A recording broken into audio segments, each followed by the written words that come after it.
Madalas bansagan si Jose Nepomuceno bilang ama ng pelikulang Filipino, sapagat siya ang kauna-unahang producer ng mga pelikulang Tagalog. Siya ang producer, director, cinematographer at manunulat ng kauna-unahang pelikulang Pilipino na may ganap na haba, Ang Dalagang Bukid, na kauna-unahan ding silent film sa bansa at ipinalabas noong 1919.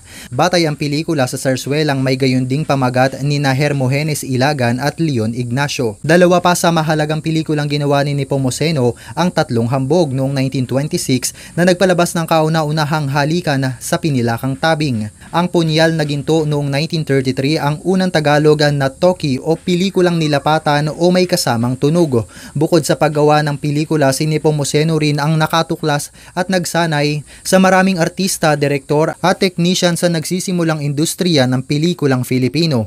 Isinilang siya noong May 15, 1893 sa Quiapo, Maynila.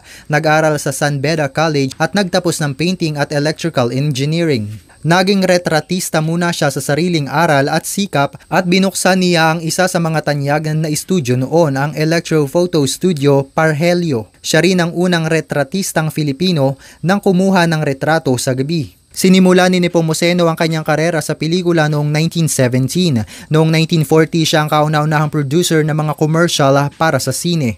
Pagkatapos ng ilang dekada ng pangunguna sa industriya, naglakbay siya sa Estados Unidos upang pag-aralan ng color film, ngunit inatake sa puso at isinakay sa barkong ospital. Pumanaw siya noong December 1, 1959 bago ipamahagi sa Pilipinas ang mga napulot na kaalaman.